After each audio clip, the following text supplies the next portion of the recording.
She laid screaming in the grass, where I placed her that night. The moon beams washed over her bloody body and glistened oh so bright. Her screams of pain slowly dwindled down to mere gasps of agonizing grunts and groans. Her eyes slowly closed, and the sound she made slowly faded away, never to be heard again. Sweet death has finally come down upon her. Now her body was just a dead carcass, lying in wait for the decomposition to start the breaking down, and the maggots to start devouring their beloved meal. Oh, what a waste of all that good meat, only ending up to be nothing more than bug and worm food. It was not for another 2 bodies later that I would learn of the sweet taste of human flesh. And 1 more after that before I realized I could make sandwiches to feed hungry, hard-working people who would pay dearly for one of my delicious Open Pit beef and pork sandwiches. The sweet, drug-addicted prostitutes that I killed back in my past were pretty much dead to the world long before I killed them. They were nothing more than walking zombies, looking for a few moments of pleasure from their sick, twisted daily lives of shame. Signed, Joseph Roy Metheny, a.k.a. Tiny. Now, that's not a Stephen King. That's not Stephen King, ladies and gentlemen. That's a true encounter from a real-life monster. Did you really grind up flesh and serve it with the sandwiches like you wrote to me? Yes, I did. I had real pork. I had real beef. Even the human body tastes exactly like pig. We were exactly identical to pork. Okay. So it worked out okay. Oh, hey, they were buying my sandwiches on a regular. Hey, you murder phoniacs. That was pretty good. I liked it. Thank you. This is your host, Tony C. Aglia, the serial killer whisperer. And that opening letter was written by the cannibal creator himself, explaining how he got the idea to use his victims' flesh in his sandwiches. The phone call you heard was Joe's response when I asked him if he really served human flesh on his sandwiches. Many think he's full of shit, including his cousin. Today, yes, today, we will find out if this disgusting, fat fucking scumbag is lying or not. Everybody, it's time for that moment. This is my co-host without his red cape on today. Doesn't matter, though. Red cape or not, he's still sexy as ever, ladies and gentlemen. My dad, the fucking Coxman. Thank you, Tone. You're welcome. Thank you very much. Mm-hmm. Thank you. Thank you very much. Right? It just came out. I don't even know where that came from. The king. Yeah, but it didn't sound like him. You do. You're good. And I feel a little naked today. You do? Without my cape. I had that cape, man, and, you know, I feel like I lost my mojo. Mojo, baby. Do I make you horny, baby? Joe Roy make you Randy. Holy, How was that? that's pretty good. You like Yeah. What was his name? What's his? Oh, Michael Myers. Michael Myers? And Austin the Powers. Austin Powers. Good job. Thank you. Sounded good. I've always Sheesh. wanted to do that. That was good. Thank you. Man. All right. Before we get into today's show, I have to give the fans some news about Manfred West. I wished I would say he's on parole. It's coming up, though. It's coming up. No, this is some news that we found out during actually, I guess it was during the break. The past few months, Manfred found out some really exciting news, guys. He found out that he is the father of twin boys, Adam and Aaron. And we want to say hello to them. He's really excited, which is cool. You know? Damn right. Yeah, the boys always had a feeling that he was their dad, so they went ahead and decided to run a DNA test, and it turns out Manfred is their dad, which is cool. It is. It's great. It's kind of like my niece and my nephew. You know, the DNA test is out pending still. You know, just no, I'm serious. Just when I fucking thought I pulled out early, right? Those kids though, they Stop it. They look so much like me. He's going to be here next show. I know. All right. Anyway. He's great. All right. He'd probably let me hit it. Back to the guys. So the guys became fans of the show when we were doing the season about Manfred. And they reached out to us, told us who they were. First, they didn't. They just reached out to us. Then gradually they told us who they were, and they still stay in contact with us. But they were nice enough to send some pictures, which I am showing on YouTube. That's something that you have to watch. YouTube. But anyway, the pictures I'm showing, the first one is really an old picture. It's Manfred when he was about 20. Great picture. He was a good-looking dude and dapper. He had that little hat on. Yeah, he was. Yeah. Mm-hmm. Yeah. I told him. He loved it.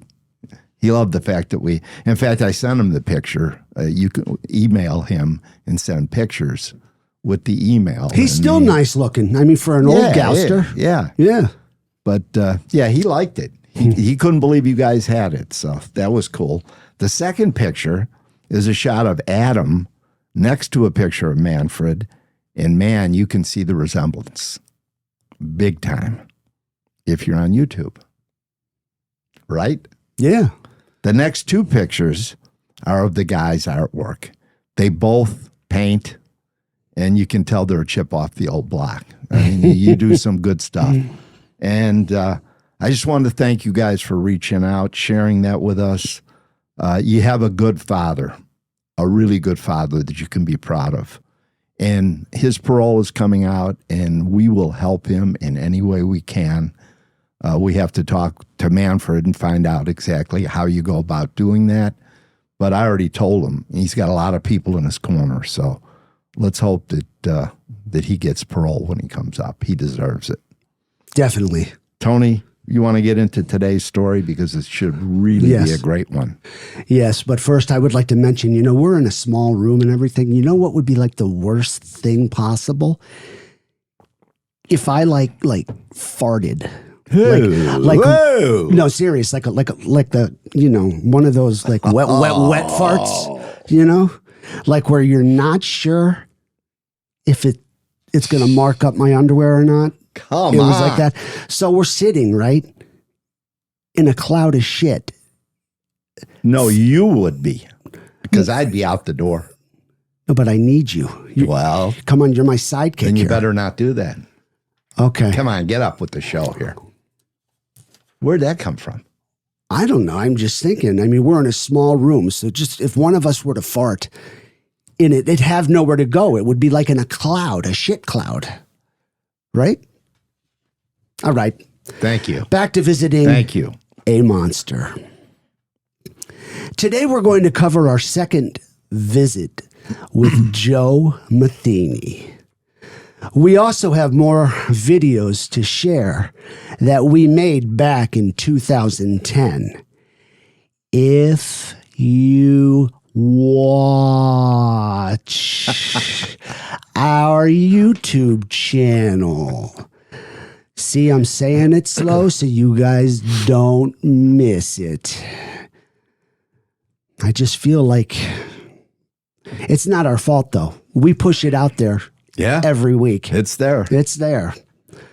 You know, if you watch it, you will get to go under the bridge with us where he, Joe Metheny, murdered 5 people and tasted human flesh for the first time. You will see the Borderline Bar and Grill where he hung out and hired prostitutes. That's a nice place. Oh, yeah. It's fucking beautiful. You will see the McDonald's where he picked up his last victim accidentally. Talk about being in the wrong place at the wrong fucking having time. A cheeseburger. Right? Yeah. You know he was there a lot, though. Oh, hell yeah. Mm-hmm. Tiny. And you will get to visit Joe Stein's Pallet company, where he worked by day and killed by night. You will meet some of Tiny's old friends and hear what they had to say about him. Not fucking much. You will visit the location of Tiny's infamous Open Pit BBQ Stand and find out if he really served human flesh to his customers.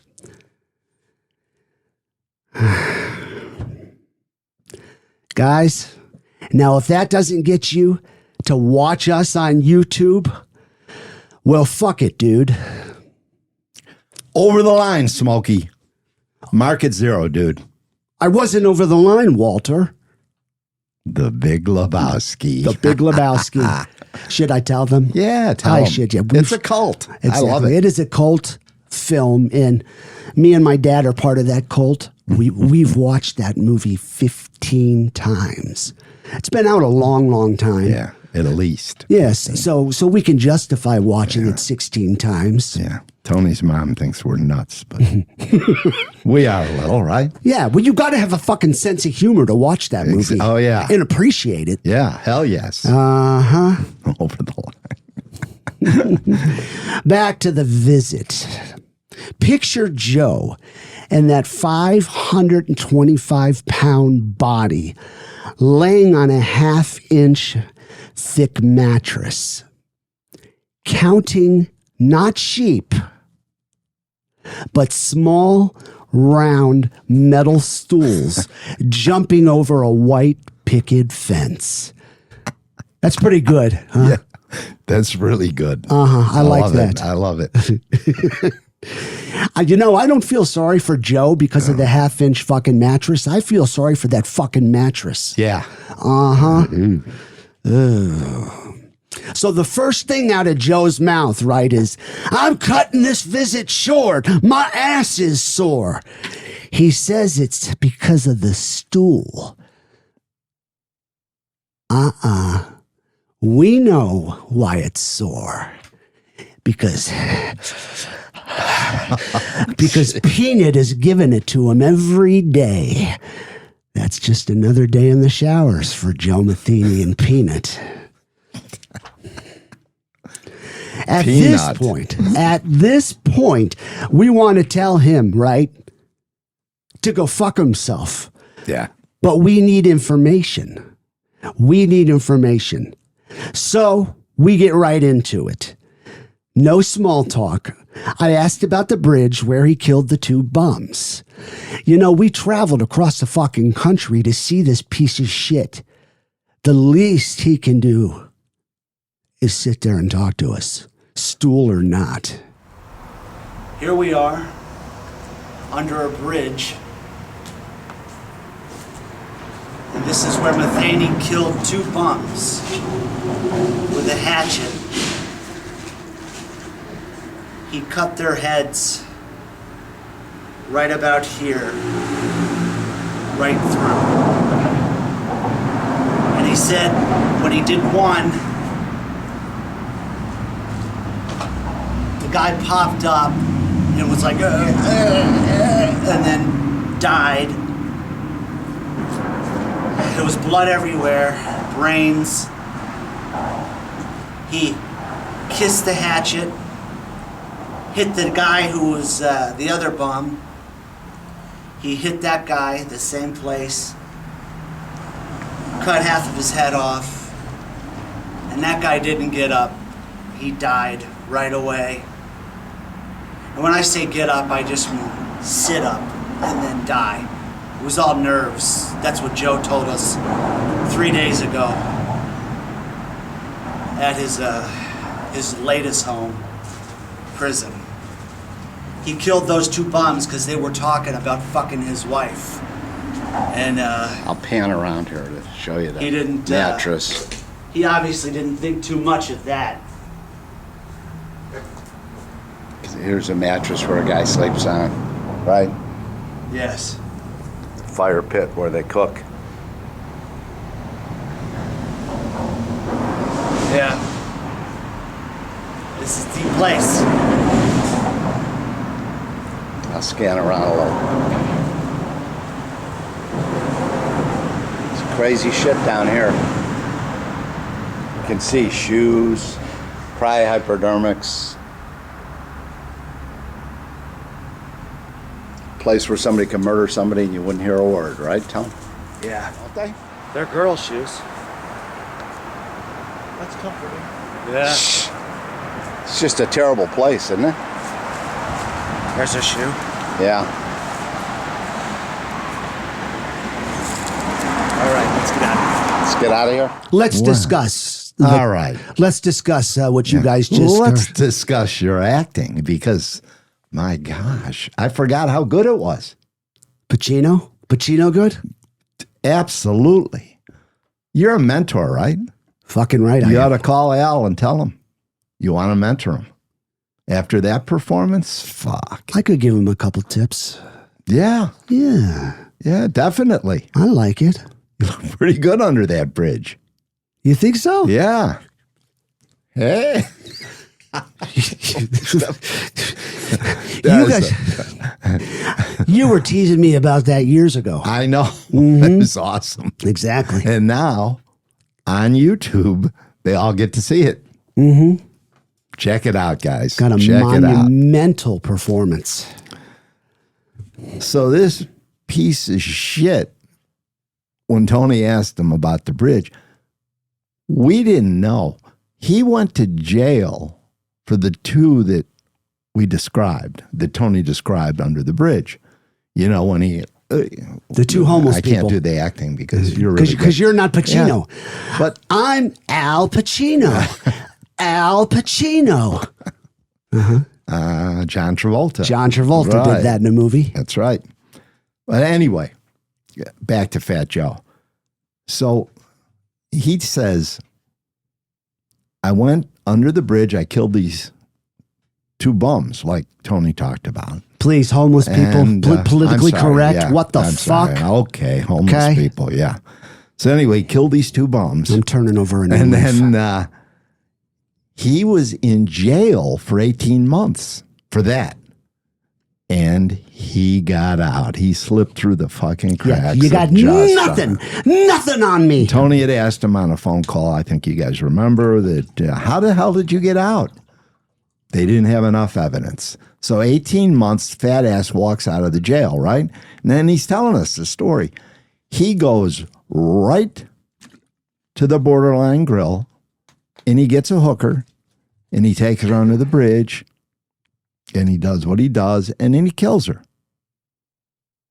He's getting pretty drunk now. He says he goes back to the Borderline. Mm-hmm. He gets another girl, same night, takes her under the bridge, kills her.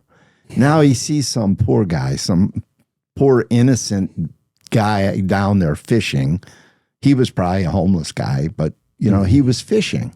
And he happened to see Metheny, and he killed him too. He didn't want to take any chances, he told us. So he didn't want any evidence. So he killed this poor guy. Now he starts cutting these people up. Exactly. Hold on. Yeah. And while he's cutting them up, he has a eureka moment. You know that word? Oh, yeah. That's pretty big, isn't it? It Is. You impressed? Yeah, I You're like fucking it. impressed, aren't you? I love it. I yeah, love it. the fucking eureka moment. He's like, well, I got a fire here. I'm kind of hungry. So he decides to eat one of their arms. He takes one of the arms and he cooks it in the fire and he eats it. And he's like, wow, this tastes just like pork. And he's telling us this in the jail, in the prison. We're sitting across from him. He's on his little stool. And he's telling us this, right, Tom? Yeah, like it's no fucking big deal. He was so calm that we thought this is shock value, man. This is shock value. Then he finishes the story. He chopped them up into small pieces and he dumped them into the river, which I guess there's a current that takes it out to the sea. Yeah, kind of like Dexter. Yeah. That's what he did. They never found him. They never found these three poor people that Tiny chopped up. So we thought he was just trying to shock us. I mean, we didn't think much of it, but it was true. Turned out to be true, didn't it? Yes, it did. We looked into it. We did the due diligence. I love that. That makes me sound so fucking smart. It does, doesn't it? It does. When I say that, you Yeah, know, I like I'm going to do the due diligence Let's on that. circle back. The Hollywood word. The right? Hollywood Yeah, word, we'll yes. circle back to Like I said, that. we'll get back to you in like 6 weeks. That's We'll about it. circle. Okay. Now remember, this is 2010, and we've already had a pretty productive trip. But what we really needed to find out is, did he really serve flesh in his sandwiches and create cannibals out of little kids and adults? Yeah. This is, you know, we had to find this out. So let's go. Because he's been talking about it. You heard him on the phone when we first started this episode. He's been talking about, let's go all the way back to 2007. This is the first year that Tony started talking to Metheny. And here is a good example of what we're talking about when it comes to Joe bragging about feeding flesh to the public. And this is from a letter dated December 8th, 2007. Ho, ho, ho, Tony. That's how it starts. He's so warm, isn't he? Oh, yeah. And he hated Christmas, remember? Well, he worships the devil. Yeah. Ho, ho, ho, Tony. I need to correct you, buddy. Sunday was the day I had the stand open. The rest of the week, I was working my ass off. Friday night, I would go out in search of my special meat that I intended to use on Sunday. First, I would go down to my local watering hole. It was called the Borderline Bar and Grill. I used to get my paychecks cashed in there every Friday. No one in that bar ever had a clue of what a sick, twisted motherfucker I really was. I wouldn't tell no one of my secret recipe. There was quite a few people in that bar that would come to my stand on Sunday and get a sandwich and take it back down to the bar and eat it while they were enjoying a football or baseball game on TV. I shit you not. When I was working the stand, it took everything I had to keep a straight face. He thought this was real funny. So many times I just wanted to bust out laughing while I'm watching these motherfuckers around me gorging on my sandwiches. The only time I would start to feel bad is when some of those people brought their kids there to eat my sandwiches. But these kids love those sandwiches, so fuck them. That's him. Yeah. Well, my man, I'm going to do something for you that I would never do for anyone else, and they have tried to get my recipe out of me many times. Now, remember, this is the first year Tony's talking to this monster. The way I would get my special meat and prepare it for my sandwiches goes like this. I would go out looking for a crack addict whore. These are the best, for no one seems to care about what happens to them anyway. I would approach one of these girls in the borderline that I didn't think looked too bad or were too damn disease-ridden. Hold on, like I said last week, the broads that are hanging out in the borderline? in the borderline, low rent. Oh, yeah. You know? Yeah. I mean, sometimes, though, I get, like, backed up, and I would maybe be... Hey, let's get back to the letter. Okay. Maybe I would hire one. Let's get back to the letter. Okay. Back to the letter. Like a threesome? I would approach one of these girls that didn't look too bad or didn't look too damn disease-ridden. For their meat, it doesn't really matter if she has anything or not, because once you throw the meat on the fire, and the fire will take care of any unwanted bacteria that may be left in the meat. I just didn't want a disease. Hold on. That's it. Just throw her ass on the barbecue. Then you don't have to worry about safe sex anymore. You know? I just thought of that. Especially if you're him. If you're him, I mean, that's his like idea, right? Yeah. Yeah. Right. Back to the letter. I would take the girls back up to my little trailer. The company was located on a dead-end road, and you could scream your lungs out, and there was no one around to hear you except me. And I sure as hell didn't care about the screaming. In fact, it kind of turned me on. I tortured the hell out of those girls. They all died a very horrible death. But I always left the ones I was going to use for meat, just barely clinging on to life. I did this so it was easier for my big, fat, fucking serial killer ass to drag the girls back there. Well, that actually wasn't in the letter, but you know what? Yeah. It fits this lazy, fat piece of fucking garbage. He left them so they could walk, stumble a little bit. Mm-hmm. So his fat ass didn't have to carry him, right? Right. Fucking pig. I love it. That's the rant right there. Fuck him. I look forward to this rant every week. This is tough. It is tough. It gets worse, guys. I'm sorry, but it does. Oh, my gosh. Anyway, they all died a very horrible death, but I left the ones I was going to use for meat just barely clinging onto life. I did this so it was easier to take them back in the woods, then strip them of all their clothing and jewelry, and then finish them off. Now I would tie a rope around their ankles and string them upside down over this tree limb that I always used. Then I would place this 5-gallon plastic bucket under their head, and I would slit their throat from ear to ear and watch the blood drain out of her into that bucket. That's tough. Once all the blood was drained out of her, I would replace the bucket with a barrel lined with a trash bag. Then I would take my knife and cut her from the top of her cunt to her breast. I would reach inside of her and remove all of her lower and upper intestines and some other innards, which may cause tainting of the meat during its curing process. I would stuff salt in it. Mm-hmm. And I would let it hang there for about 12 hours, airing out.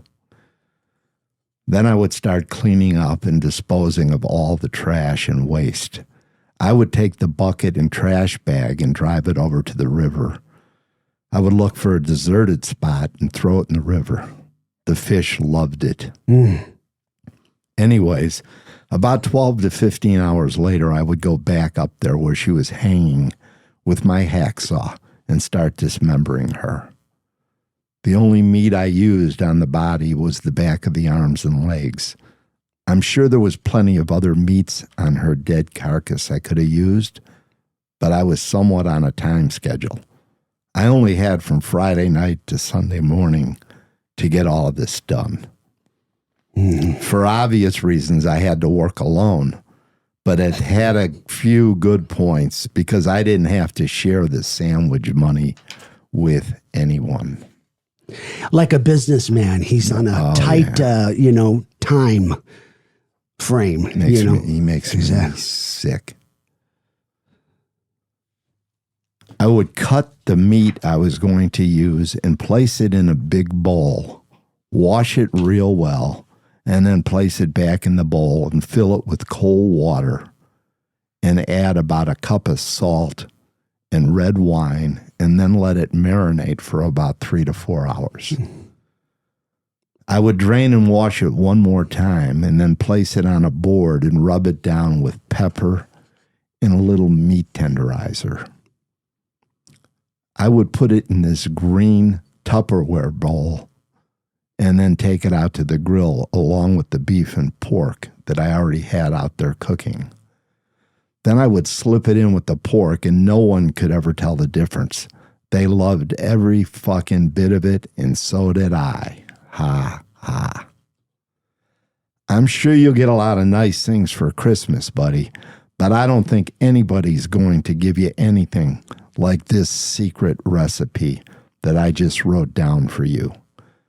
This coming summer at one of those cookouts that you go to, try this recipe out on some of your friends. Merry Christmas. You take care out there. Hang tough and eat well. Joe Roy Metheny, a.k.a. Tiny. Gosh, a Hollywood writer couldn't write that any better. No, I mean... No. So I still remember when you got it. This is it, guys. Oh, this is it. This is the letter.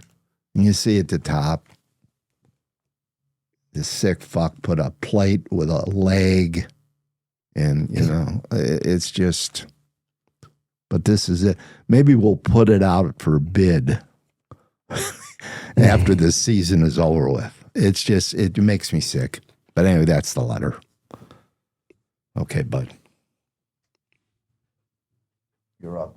Well, he says I should, take that to like a barbecue. Yeah. With some of my friends. Exactly. Well, just like I'm going to hit up the fancy mortuary up the street so I could fuck a dead body. Oh, yeah. Uh-huh. The mentor. Who? Metheny. Metheny, yep. Fuck him. I like saying his name wrong, too. He hated it. You should say it wrong. Fuck, I say it wrong every time. I like to do it. Uh-huh. I do it on purpose. Fuck him. I didn't know you did that on purpose. I do. Because he always used to bitch about people saying his name wrong, remember? Oh, yeah. Yeah, so. Metheny. Yeah, it's M-E-T-H-E-N-Y. Yeah. Fuck him. Glad he's gone. It's a better world. Go ahead. I'm sorry. I'm getting a little off track here. Wow. Thanks, Dad. It's been a long time. Tough. It's been a long time since I've heard that letter. That was tough. And it's as disgusting now as it was back in 2007. Now it's 2010. And I'm sitting across from this asshole, not this asshole. Thank you. Joe Metheny. The cocksman and me were sitting across the table from this asshole in 2010. Joe, you've been bragging about this barbecue stand since we first started talking. Why can't we find a record of it? There are no licenses or permits.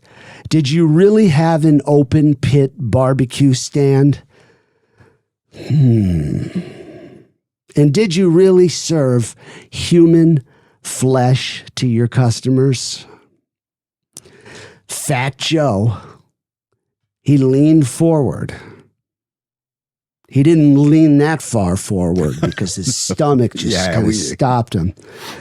So Fat Joe barely leaned forward, and with an unholy grin on his face, he says, "You can't find a record of it because the barbecue stand was on Joe Stein Pallet Company grounds, and I only opened it on Sundays."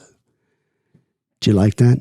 That was good. I know it excites you when I talk like him. Yeah, it sounded like him. Yes, I served human flesh on my pork sandwiches. If you don't believe me, go there. I'm sure there are people there that still remember me. How could they not? They ate my sandwiches too. He loved that, didn't he? Oh, yeah. Oh, man. That's why we thought he was full of shit all the time. And he may still very well be.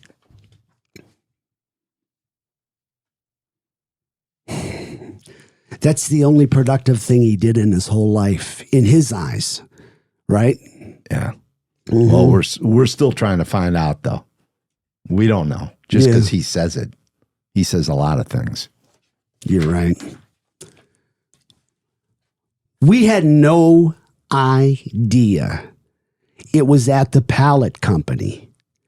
But now it made sense why we couldn't find a record of it. Yeah. Right? Yeah. Exactly. Honestly, none of us believed it was true. But now we had some solid information that we could check out. When you're listening to these next phone calls, please pay close. When you're listening to these next phone calls, please pay close attention to how Joe answered my question about cleaning up after himself. Then when you are watching the videos, you can use your imagination as to what went on Metheny's killing ground. I want to know how you clean up after yourself.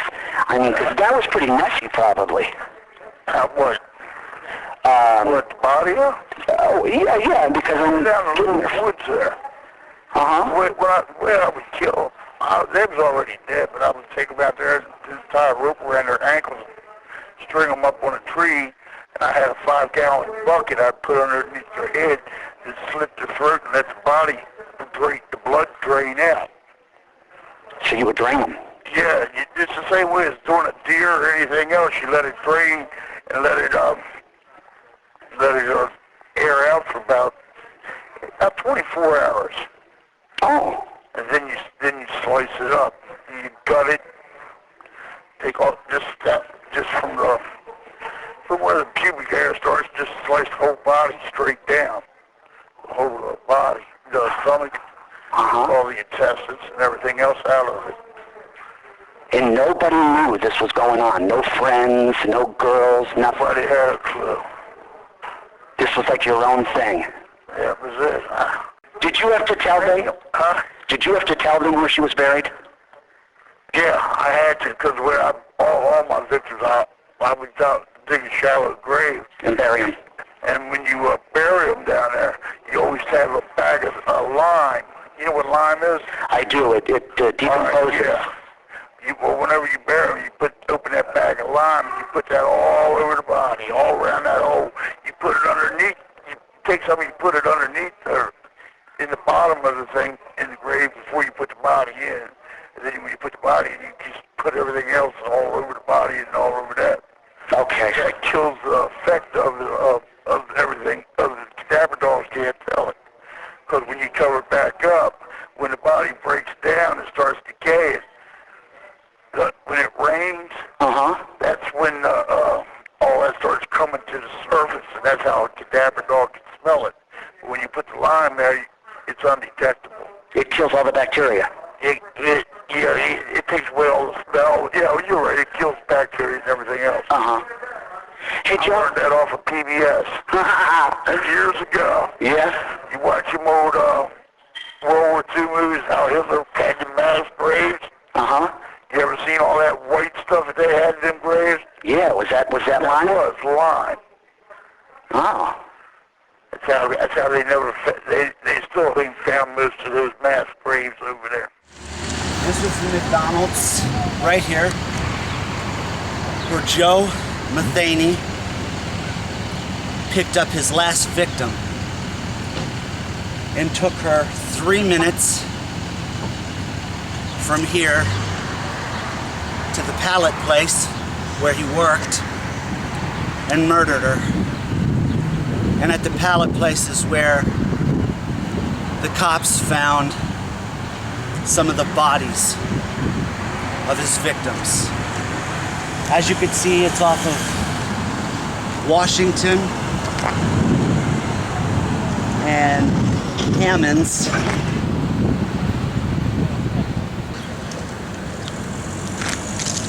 Okay, there's Washington. I didn't know if I got it in. Yeah, so. She was a hooker, hanging out here. She was And a in the drug- wrong place at the wrong time. And a drug addict too, right? And a drug addict. Okay, so now we're gonna go to the Pallet? Yeah, All right, buddy. that's the news. See ya. Thanks. It's the Borderline Bar and Grill. It's about 3 blocks from the Pallet Company, and Metheny used to lure the crack whores out of this place to kill. We unburied the mirror and took her back up front. What he said. We had a bear there, one bear, you know, taking her up having sex with her, and then when we get ready to move her, we carried her up. I live next to the guy, like I said, for almost 15 years. What do you have him digging? I never figure or even think about Was Joe here with the police? Yeah, that's why he would do it. Figured they'd let him out. He being his smoking his cigarettes and, you know, giving him the perks. Yeah. He just leading them on, leading them on. Were you with him? Nah, I was here. I get up on the building and watch. I was never involved with it. So when you found out he was who he was, were you disappointed? This guy was like a friend? He was shocked, And yeah. Of course, I was younger too. I was more, you know, I was into a little bit of the publicity. All these news people. Wow. It was scary. somewhere? Right there by that telephone pole, and how far we wanted to go back. Right on that hills where he had her buried at. Oh, wow. Man. I don't know how far you want to go back. But no problem. That's awesome. Thanks. That's So he where it lived over was, here huh? too? He lived right up front where close to where we're standing at. Okay. He lived there, and then next door, he stayed in the office over there for about a week. Uh-huh. And then we had this trailer, and what it was is probably him. People were breaking in here, stealing nail guns and all that. He approached my dad. He's like, "Look, I ain't got a place to stay. How about I stay here to help eliminate some of this nonsense?" So that's how the whole thing came about. He was going to be like a night watchman. Yeah. Sure. That's what he wanted. What's Right. on the other Yeah. side there? Oh, Is that- yard. Another yard. Oh, okay. It's a factory right up there. Is there any water around here? Or a stream or Nah, anything? Tapscott River's down a little bit. A little bit? The river he was talking so much about. He actually hung the girls up, he said, back here and drained their blood You and want to just take a picture? sliced them up. That's where, because this is just the way he described it. Wow. I'll tell you, he decapitated a couple people. And living next to the guy for 15 years, you would never... You never think it. Hello, everybody. Real quick, this is where it was. Joe Metheny. This is the land. That's what he talked about. This is what he talked about. Thank you very We much. thought he was nuts, but I guess it was real. Take over. We need to discuss this. You really teed that up. I did? Yes. Fucking right, I Great. did. Fucking right, I did. Great. Yeah. Great. And I hope all of you guys listened closely because your questions were just spot on. They were perfect. He describes cleaning up after he slaughtered these poor girls, and it was a consistent story. Mm-hmm. So, you kind of waffle on, did he really do it, or is he just, trying to pump up his ego? Kind of like Haddon Clark. He's always consistent. Always. 17 years Yeah. of consistency. Yeah, and you were talking to Joe a lot back then, and he was always consistent. He wrote about it. He talked about it on the phone, as you just heard. And it was just how he described it. It was an evil place, really an evil place. Oh. And then the other phone call, he mentioned putting lime and plastic into all the shallow graves that he dug for his bitches. Did you catch that, right? Yeah. Fucking asshole, man. Just, I'm sorry. I know it gets old, but it's just, you don't understand, when you're diving deep into this, it gets to you, doesn't it? Yeah. Yeah, it does. There's something wrong with you if it doesn't get to you. Yeah, you're right. Mm-hmm. So he mentioned the lime and the plastic and the shallow graves that he dug for his bitches when he talked of showing the graves to the police. He had to show them because the lime, the cadaver dogs couldn't find the graves. I'm not sure if you got that or not. But the video that we showed you last week of the grave of the little red-haired girl, we found a lot of plastic. Yes. A lot of plastic. And a lot of stuff that just wasn't didn't rocks. look like rocks, man. So anyway, those 2 phone calls. I hope you paid attention. And then the videos. They got to see the Borderline Grill. Now, we showed you the outside. We couldn't go walking in there with a camera. We wouldn't be sitting here right now if we did. Guaranteed. But we had a pretty good guide, didn't we? we did. Yeah. Yeah, but hold on one second. Yeah. The Borderline. Yes. When I went in there, I saw a couple of hookers. And yeah, you did. And I went up to her and I offered her like, what, $200? I thought that was a fair price. And she's like, no, $15. And I'm like, no.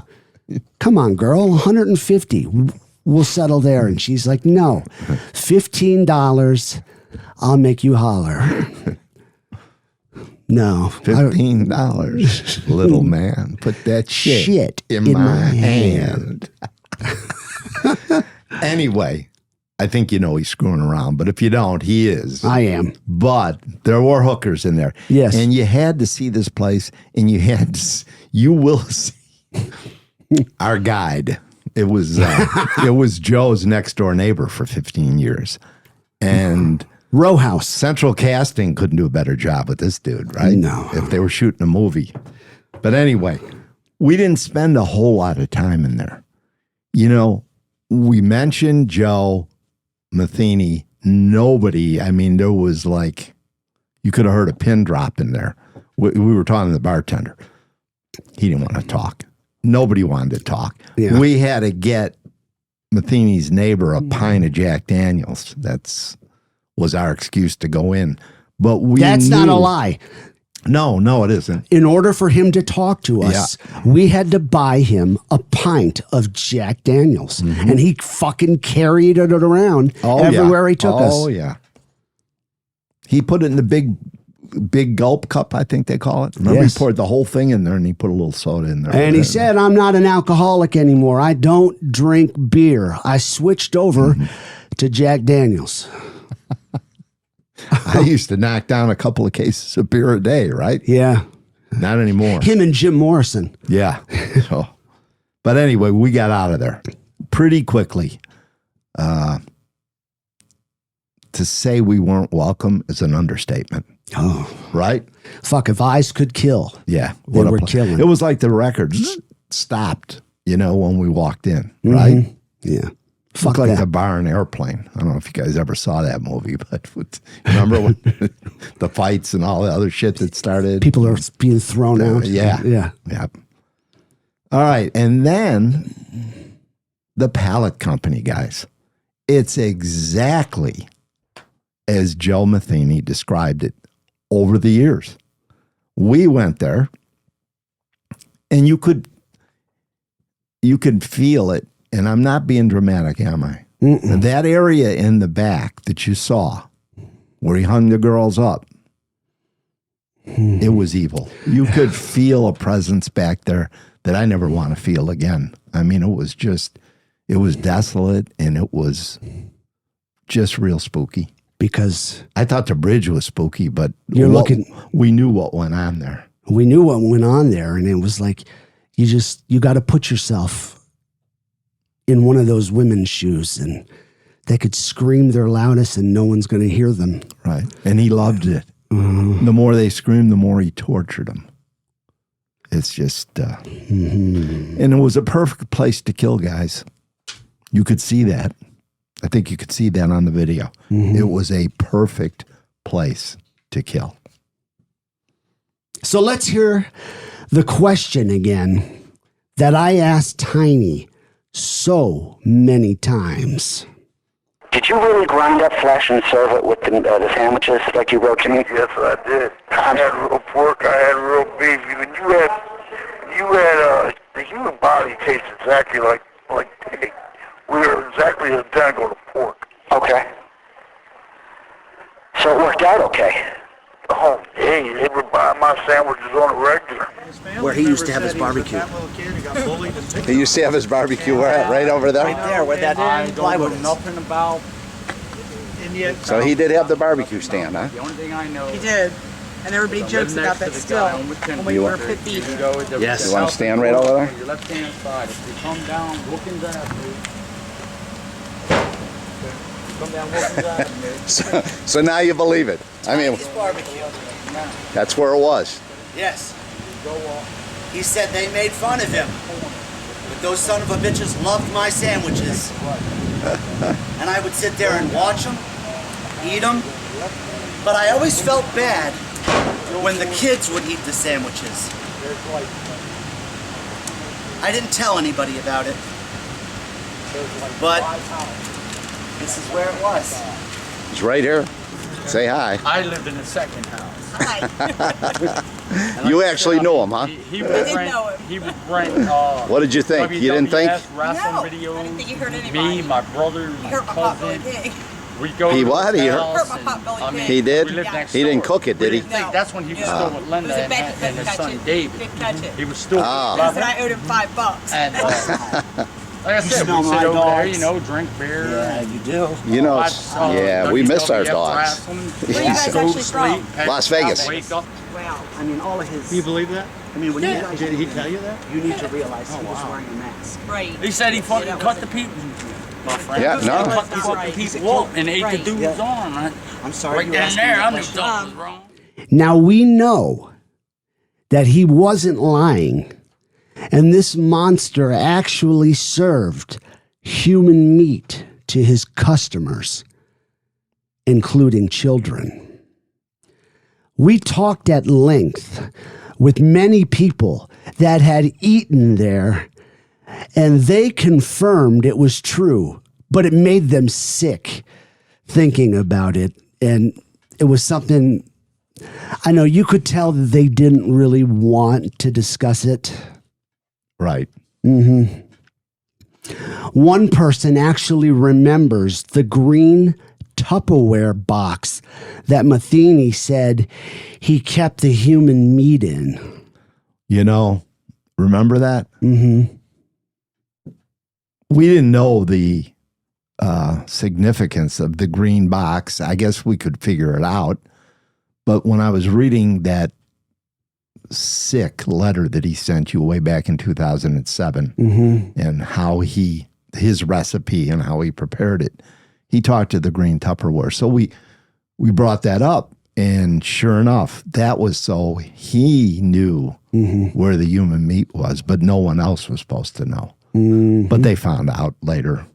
And it just, the person that told us they remembered the green box, they looked like they wanted to throw up, didn't they? Yeah. It was terrible. I mean, the green box. We have a place here in Vegas called the Green Door. It's a swingers joint. That's different, though, than the green box. What's it called? The Green Door. Never heard of it. You know, it's either the Green Door or the Red Door. I don't know. I don't know. It's not important, though. What's important is, let's take another quick look at the video. Where he used to have his barbecue. He used to have his barbecue where at? Right over there? Right there, where that plywood is. Nothing about. So he did have the barbecue stand, huh? The only thing I know. He did. And everybody jokes about that still when we were 50. Yes. You want to stand right over there? Your left hand side. If you come down Wilkins Avenue. Come down Wilkins Avenue. So now you believe it. I mean, His barbecue. that's where it was.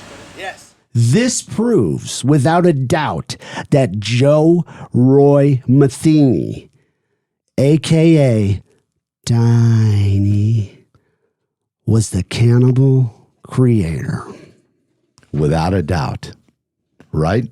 Yes. No question about it. Tony, took us a while to figure that out, man. Didn't it? A lot of investigation. And, a lot. And we never thought about it. And never, I mean, we never believed it. And we kind of got sick, didn't we? Talking to the people.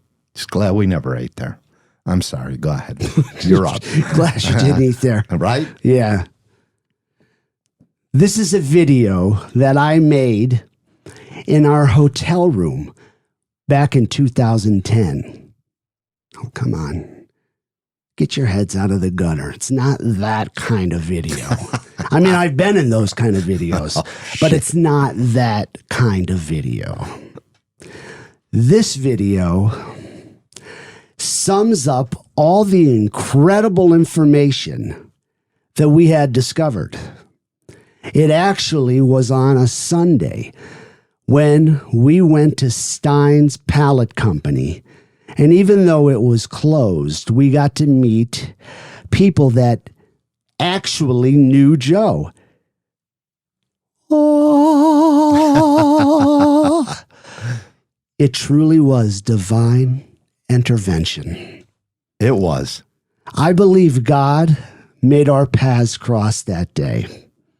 It's funny how things happen sometimes that you can't explain. That's the truth, isn't it? And you know, I'm listening to you. It was a Sunday. When was his stand open? Sunday. Never thought of it back then. Yeah. You know, until we found out. But that was great. Thank you. I agree with you. 100%. With the crossing paths? Oh, yeah. Yeah, no question. Divine intervention? Yeah. There was a lot of questions answered today. Like when we went to Joe Metheny's place of work, and we're very lucky.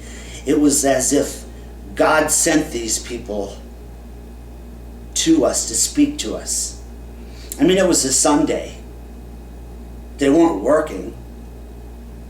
I mean, the owner's son of the company was there.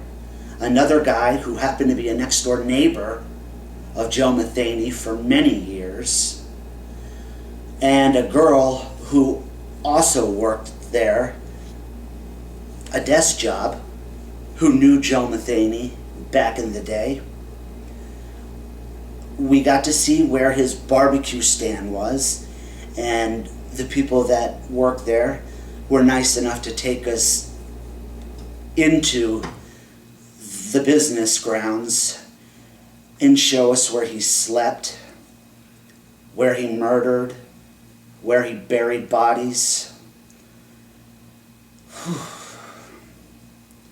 where he strung girls over trees and drained their life out of them, and gutted them and packed them with salt to cure their meat. They showed us all of this stuff.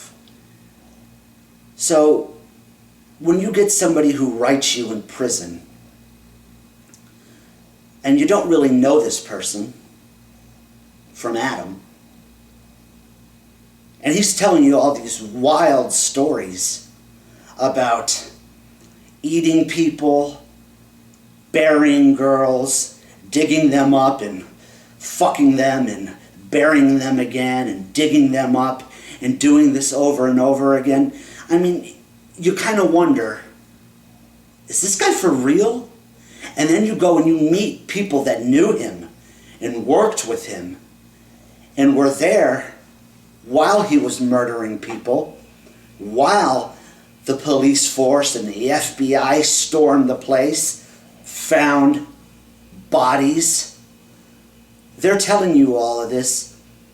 It brings to life all of those letters. Really, really fantastic. Fantastic stuff that we found out today. And the barbecue stand. Tiny's barbecue. Just, you know, I'll be honest, I didn't believe him. But when we went there and we asked them if he really did have a barbecue stand, and they pointed it out, which we did get footage of, it was just amazing. This son of a bitch was feeding people human flesh, turning people into cannibals. Incredible. Thank you. Well, that's a wrap, everybody. Can I say something real quick? Sure. I hope the people watched that. Now you could hear it clearly. It's Tony back in 2010, and he did a great job of wrapping it up. So, yeah, it's watch a great it, speech. Watch it. That's all I can say. It's off the cuff, too. Yeah. Just, no, it was awesome. Yeah. It really was. Thank you. I'm sorry. Go ahead. I had to say that. Though. Boy, I think I've aged pretty well, too. Yes, you have. Yeah, I lost about 30 pounds. Yeah, I know. Right? Yeah. Yeah. Well, everybody, that's a wrap for today. I hope you will join us next week when we wrap up the season on Joe Roy Metheny. Good, because I'm fucking sick and tired of talking about this asshole. I hear you. Aren't you? Yes. Yes. We'll have more interesting video featuring someone that knew Tiny very well. Mm-hmm.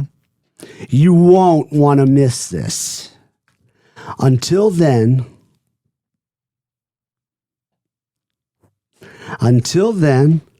take care, stay safe, and remember, always walk in the calm after the storm.